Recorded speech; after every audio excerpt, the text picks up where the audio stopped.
Welcome to SkwidVids, I'm Robert, and today I have a different video for you guys. If you've been following along, you know that I've been building an Aprilia RS 660 for racing, and as you can see, this is not a RS 660, this is my 2016 RS V4. It's for sale.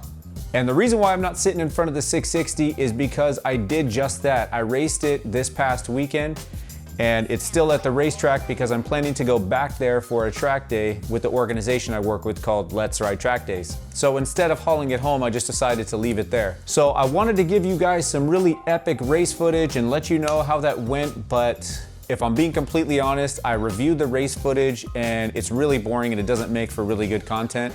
I can show you guys a couple of clips from each race. I could show you the beginning and I could show you the end because it pretty much looks the same.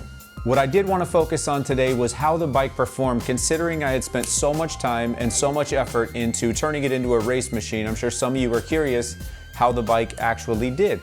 So that's what I wanted to do here. I think I'm going to play some of my track day footage and then I'll just talk over it and kind of go over some of the things that I thought were great about the bike, some of the things that I thought sucked about the bike, and I'll discuss a little bit about how the race weekend went and some of the feelings going into it, because it was a very overwhelming experience. For me, racing is already a really intense thing, but to take a machine that I had ridden twice on the highway, once to a location, once back, and immediately started tearing it down to turn into a race machine.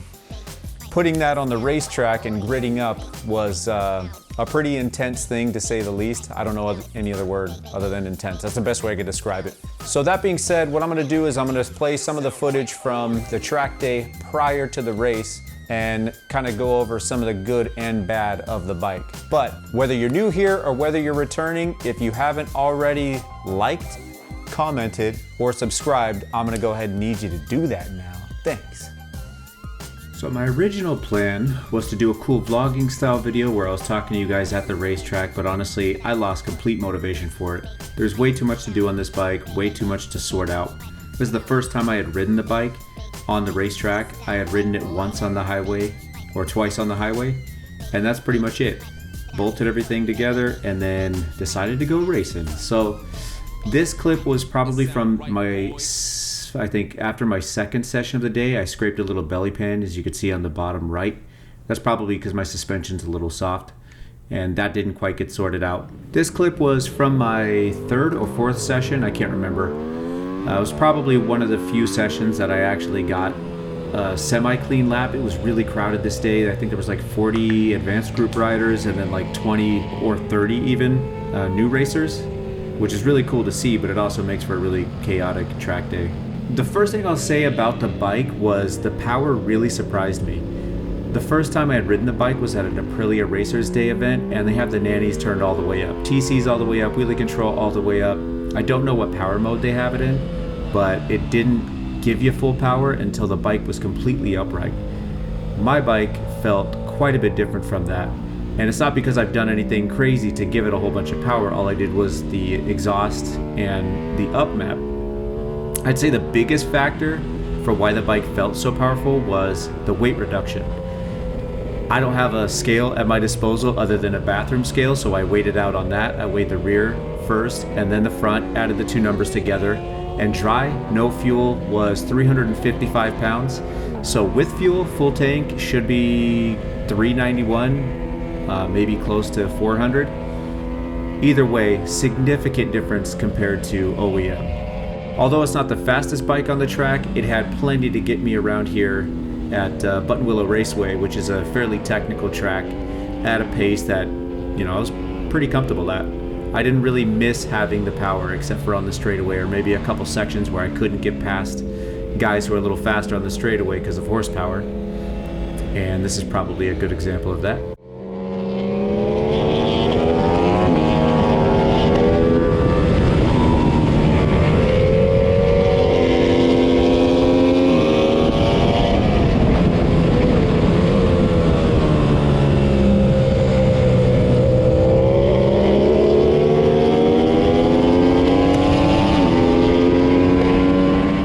Next thing I'll talk about is the way that the bike handled. Again, weight reduction was a big factor. The bike handled really well.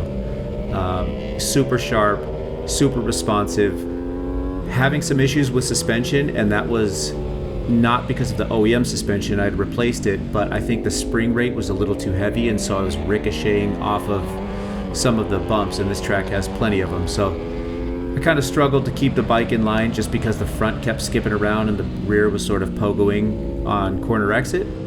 All of those things can be resolved though. It's just going to take a little bit of time. Compared to OEM, it's definitely better. The OEM suspension is adequate for probably most people, track riding and street riding.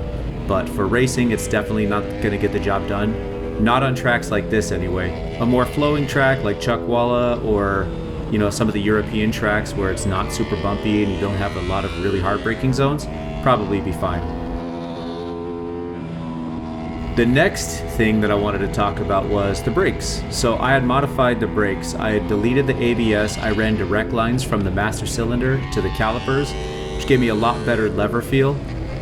And I stuck with the OEM master cylinder because I wanted to see if I could run it and get away with using that for racing. And I'd say overall it did okay. Just a little too squishy for my taste, but still pretty darn good. The brake pads that I ran, the WRP brake pads, performed really well, super consistent throughout every single race and every single lap. I think I had a total of 13 laps in the first race, 8 laps in the second, 8 laps in the third, and it felt the same the whole time through.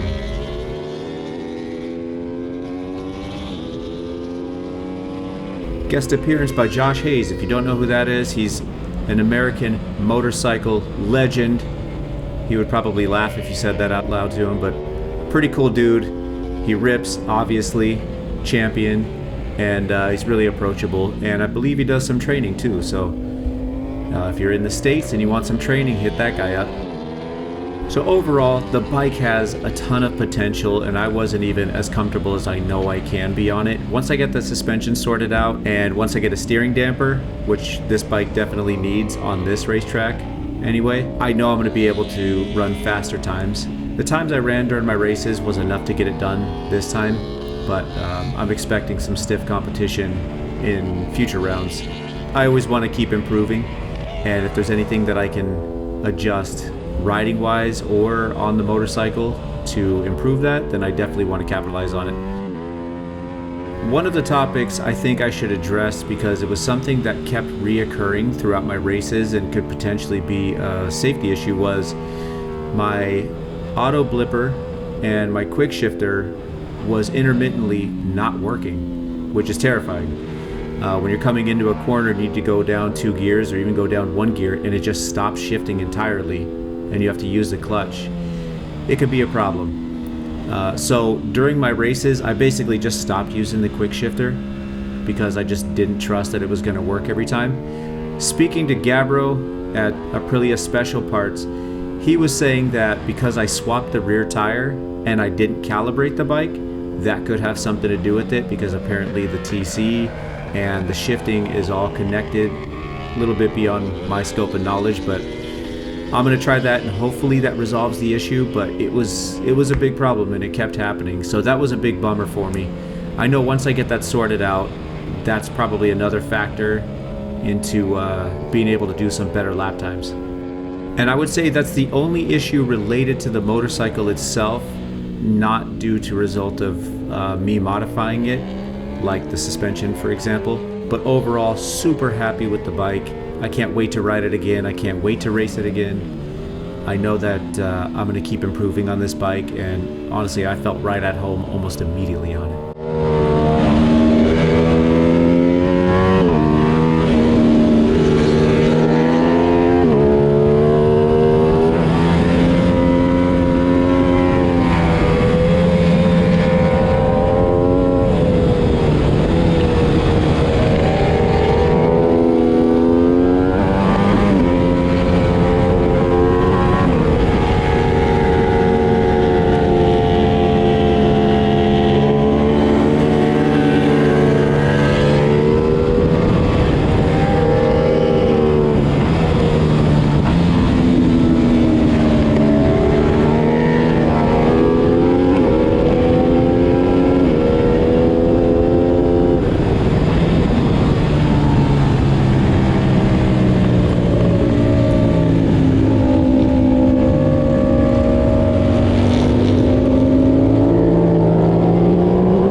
So the big takeaway for me on that bike is that there's a ton of potential on it. And if you were considering getting one, you weren't sure whether it was going to be a good track bike or not, I would say, yeah, it would be, depending on the types of tracks you have. But overall, there was only a handful of times where I wish I had a little more power on the straightaway, and it needs a gearing change maybe, just to get a little more torque out of the corners. But otherwise, the bike, it's phenomenal. It's really good, and I got to sort that shifting issue out. Once I do, I'm gonna be happy. I can't picture being any happier. One of the things that I really like about the bike is that it seems to check off a lot of boxes for a lot of people. It's a good street bike because it's got a fairly comfortable position with your OEM clip-ons and your OEM rear sets. You get enough ground clearance, but you also can sit in a pretty comfortable, somewhat upright position. It's got a lot of safety features on it, which are really cool. The different rider modes are really cool, and you can adjust your TC, you can adjust the level of ABS on it. All those things make for a really good street bike. I can't say that there's any one modification that you absolutely need to make if you're going to turn this bike into a track/street bike. The exception might be getting some upgraded pads. The OEM pads I thought were gonna be an issue on hotter days.